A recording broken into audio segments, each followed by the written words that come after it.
All right. This is Matt. And Jake here. Welcome to Sabbath Lounge, and it feels like it's been a while since we've been here. Yeah, it seems like forever. It seems like a bunch of stuff has happened in the world. Yeah. But when is that not true? It's always true. That's right. Well, we're coming again, making these Torah portions, and here we are at week 10, and what's the name of it? Miketz. I always call it Miketz because it sounds like rickets, like the... I don't know. Rickets to me sounds like an old people disease. Yeah, it's like, he got rickets again. Yeah. Whoa, we're shaking the camera. Yeah. Okay, got to be careful. But yes, you said Miketz. Yeah, I think it's Spigots. Yes. Meerkats. Yeah. Okay. What does that mean, Matt? It means at the end. And this Torah portion is dealing with what section of scripture? Genesis 41 through 44:17. And I'm a little concerned our camera is just like, whoa, whoa, whoa, whoa, whoa, whoa. Well, I think it'll be just fine. I don't think anyone's really looking at us anyway. This is true. And if you are, stop it. Watch the slides. All right. So here we are with the 12 tribes. And so they are Reuben, Simeon, Levi, Judah, Dan, Naphtali, Gad, Asher, Issachar, Zebulun, Joseph, and Benjamin. What's the importance of that, Matt? Well, the names mean something. So let's... gasp. Yes. So it starts off with, we see a son. What kind of son Yeshua. would that be? Like Yeshua. Makes sense. We hear from the Son. We want to join with the Son. We acknowledge our own judgment that is coming. We wrestle with ourselves and the Father. When we let him win, we are joined to his family. This leads us to joy in our obedience. As we gain wisdom to do the work of our actions, we find that it's our destiny to occupy as we become the fruit that the Father has added, the Son of his right hand. So indeed. So if you take the names and what they mean, you can kind of do that with that. Now, somebody has taken a little bit of liberty with that, but it's interesting. I mean, I don't think it's too much of a stretch to see that he would have the gospel story written into the names of the tribes. Mm-hmm. Especially since in Revelation, how many gates are there? 12. There's 12 gates. I mean, there are 12 foundations or 12 layers. I mean, it's like, okay, I get it. 12 is important. And if you can pull the gospel story out of the first verse in the Bible, then I'm sure it's it doesn't seem like too much of a stretch. And so here's our family tree again. Yep. Not our family. Not our family. It is our family. Well, I These guess are that's our true. ancestors, That's true. Jake. That's true. I call them family. I want to be called in that family. Yeah. So, and then there's... I'd like to be grafted into that family. Right. And it's interesting. This kind of does look like grafted in here. Yeah. Just looking at the timeline even. So we wanted to dive deeper into this Joseph to Yeshua connection. I know that we've talked about that before, and I hope we're not like beating this dead horse, the proverbial dead horse. But it is interesting, and there's so much here, and I challenge you to think about this. And this list, may not be complete. And if you come up with more, send them in. That's right. So, Jake, when we just alternate these? Sure. Okay, go. Both Yeshua and Joseph had miraculous births. So, how was Joseph's birth miraculous? Do you remember? Well, it was his mother had been barren. Exactly. Yep. So, and then of course we know the Yeshua one. Both obedient to their fathers, and they were about their father's business. That's true. Both were pure. There was no sin that was written about them. But are we saying Joseph was sinless? No, that's not what we're saying. Right. Both were sent by the father to check on their brothers. Yeshua was sent to the lost sheep. Yes. Something got cut off there. I think it's under your thing on the side there. I don't know how to get rid of that. What happens if I say that's it's stop presenting? That's not doing it. Down here, this is the thing you want to get rid of, but I don't know that I'd click any of that. Okay. Well, maybe one day we'll figure out how to drive here. Yeah. So I don't know how we changed it, but we changed something here. What does that do?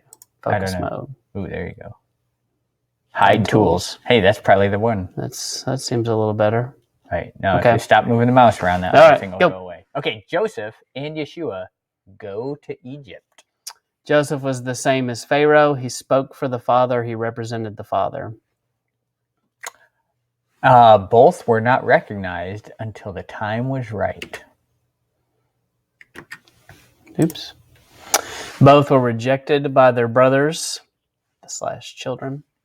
Yes. And both had garments left behind, a shroud, a coat of colors. Ooh, is this the Shroud of Turin? Is that what we're talking? Yes. Ooh. A little controversial there. That's right. There was a conspiracy to kill Judah sold them out for money, 20 pieces and 30 pieces. I think I've seen some people say this was a mistranslation and they're both the same. I don't know. I don't know. But Judas and Judah, very close. Yes, no coincidence. Both went peacefully and did not fight. For both, blood was shed and clothes were torn. Both were put in the ground. Joseph was in a well, and Yeshua was in the tomb. Both were raised up. Both were beaten, stripped, persecuted for the sake of the people. By their wounds we are healed, both the brothers and us. The coat of colors was a sign of royalty. Both were king-like and second in command on paper, but in reality in charge of it all, just like Joseph. So this coat of colors that we learn about in Miketz. Dolly Parton? She sang a song, "The coat of many colors." Oh, I'm not gave to me. Not much of a Dolly Parton listener. You should listen to that one. That's a good one. That's about the coat of many colors. Right. Okay. Now, in the Hebrew, right, it's this coat of colors is actually a long sleeve garment of sorts, right? Right. Maybe a mistranslation, but yeah. I have no more to add. It's Okay. just interesting. Yes, definitely something you should check out, and just know that we call it coat of many colors, but yes, it may not be what we traditionally thought it was. That's for commonality. It's for commonality, so you know what we're talking about. So Joseph's dreams, the fulfillment of his dreams is Yeshua. Yes. Both went away to prepare a place for their family. Then they repent and are ashamed for the hurt it has caused their father.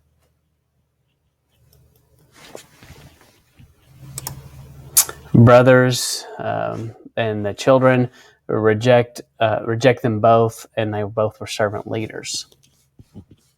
Both were elevated above others. The baker and butler are like the thief on the cross. One was remembered and one was condemned. Yeah. I think that's an interesting tie-in there.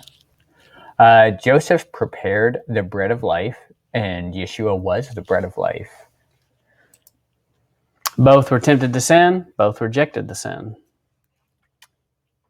And it's funny that the sin that Joseph rejects is adultery. Mm-hmm. And it's the path that the house of Israel should have taken, but did not.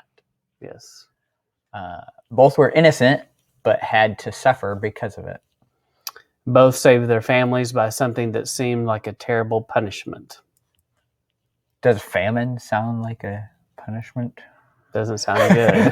It doesn't sound good. I'm not a fan of it, clearly. My body is an example of that.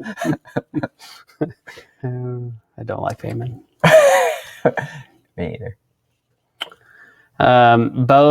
No, did we already do that one? No. So both had families that did very little to help until the end after their sin convicted them. So, in fact, the brothers had spent their whole life and career promoting a lie to their father, which is absolutely insane if you think about spending your entire life lying to one of the people you should love the most in the world. Right. Let's see. Both were falsely accused. And both went before the king, and both were silent, in essence. Mm-hmm. They didn't defend themselves. Mm-hmm. Yeah. Mm-hmm. The grain is unmeasurable, just like the children and the promise. Both judge the children of Israel and have forgiveness for them. Judah is willing to stand in the gap for his brother, willing to lay down his life. This is at the end.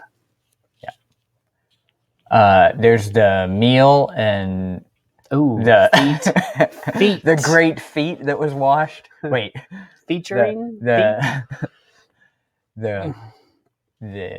peds were washed up in the upper room kind of moment. This is like the when Joseph's brothers come back finally, and it's like their last little hurrah before they go back and get Jacob, and they have the meal and that kind of thing. It's not, and Joseph doesn't wash their feet, but he has people do it. Yes, there is a washing of said feet. But it does mention it, yeah. Both yearn for the fellowship of the children of Israel, and then Joseph's, it's his, he longed to be in relation with his brothers and his father, and a lot of tie-ins. Right, and you see that a lot in this section where, he goes away to weep without them knowing, and he's very wrought with emotion.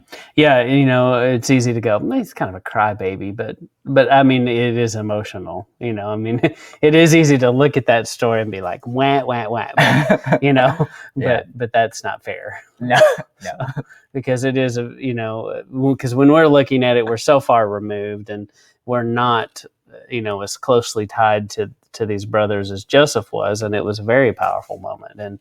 And Joseph knew all along that, that Yahuwah had put this together, and he'd known, this is a fulfillment of the dreams and everything. So it was very emotional, very powerful. Yeah, I mean, we have dysfunctional family situations going on nowadays, and if you know anyone that's been like,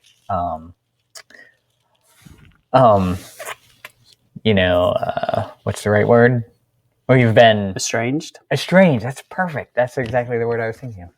Where you've been estranged from your family, and then you have a meeting together. It's very emotional time. So you can imagine. So both have a wedding-like celebration to commensurate the reunification of the family. Yes. Let's see. Do you want to elaborate on that a little bit? On the Joseph side? So, I mean, he definitely has a big meal, and, makes a big deal out of it. Yeah, and then they go and get the bride, right? Yeah, we're going to talk about that in a minute. Okay. Yeah. I don't want to. Too soon. Ooh, too soon. Both have brothers that are unaware that the feast they have been celebrating were for their brother. Modern Jews keep the feast, but don't recognize him. Ooh. That was pretty deep. That was deep right there. And this part has not been fulfilled. Both were in a way resurrected from the dead. Quotes from Joseph only. I don't know why. Why is quotes for Joseph only? I don't know. Oh, resurrected from the dead. Because he specifically says in this section that he was, Jacob comes and says, my son has been resurrected from the dead. Yeah. So. Yeah. See, we know what we're talking about. Yes. That's right. Both are in charge of the harvest of the wheat. Yes, you want to harvest that wheat. Both are solving the issue of a famine. Joseph is a physical famine. Yeshua represents solving the spiritual famine and is the bread of life. Both open up the storehouse. Yeshua is opening up the storehouse of heaven, of blessings, where Joseph was a literal grain silo. Just picture Yeshua handing out sacks of wheat to people. Here, go read that. Both are the answer to life in their generations. The only way was through them. Very true. The right hand of Pharaoh, the right hand of the Father. Yeah, look at that relationship. That's exactly Yeshua and Yahweh kind of relationship there. Matthew 3 something. It's in there somewhere. Matthew 3, yep. Go look it up. We'll point you right to it. Voice from heaven, this is my beloved Son, whom I am well pleased, loved by his Father more than the other brothers. This is because he was only sold out to his father. The only one sold out to his father. Mm-hmm. Yeah, so the quote in Matthew 3 is, "This is my beloved son in whom I'm well pleased," right? Yeah. Which is a voice from heaven. Mm. And that's some Miketz. And so the next time that we meet again, we'll talk a little bit more about the bridal language. Right, because it kind of comes full circle in the next section. And so this is really, what is this, week 2 of 3, talking about Joseph? I think so. And so Joseph gets a pretty large portion in the Torah group as a whole. Yeah. So his story is very important. So, but like we said, we don't claim to be experts, Torah scholars, but we want you to look to the source and hope that our kind of fly through helps you glean maybe some things that you didn't know before. Yeah, and I think you kind of started putting this together last year, I think, on the similarities between Joseph and Yeshua, and it's insane how many tie-ins there are. I never really noticed it, how much it was like that before. And almost every time we go through it, we go, oh, you could say this more, too. And so I don't even know that we captured it all. But, right. But, and I challenge you as your group. I know that we're like behind right now, but, when you go through this next time, be prepared to try to see all those connections, because it is some great aha moments that you can have. So, right. But we appreciate you tuning in, stopping by Sabbath Lounge. We ask that you share this, that you like this. We have a MeWe. There's MeWe. That's a funny thing to say, by the way. It is. MeWe.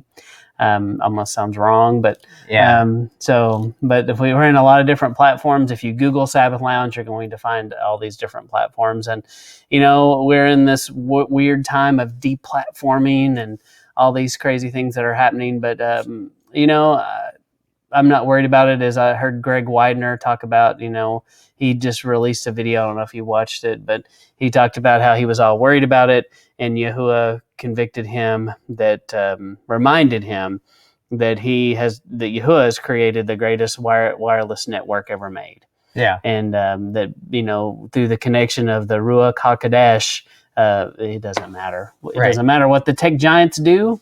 He's got us all connected. So don't be worried about it. Don't spend your time in fear. Put your time in this word. And that's what we hope, is that you would spend your time in the word, know what it means, and quit worrying about all the craziness in the world, because we know the world's going to be crazy. Yeah. And we know the enemy's out to get us. Yep. And actually, we'll get into this a little bit in a couple weeks in the Torah portion coming up, because dealing with the fish, because there's a way for men to think about it, and then there's a way for Yahweh to say, no, let's go this way. That's right. So, little teaser there for you. Yeah. Well, once again, this is Matt and Jake here. We're signing off. Thank you for tuning in.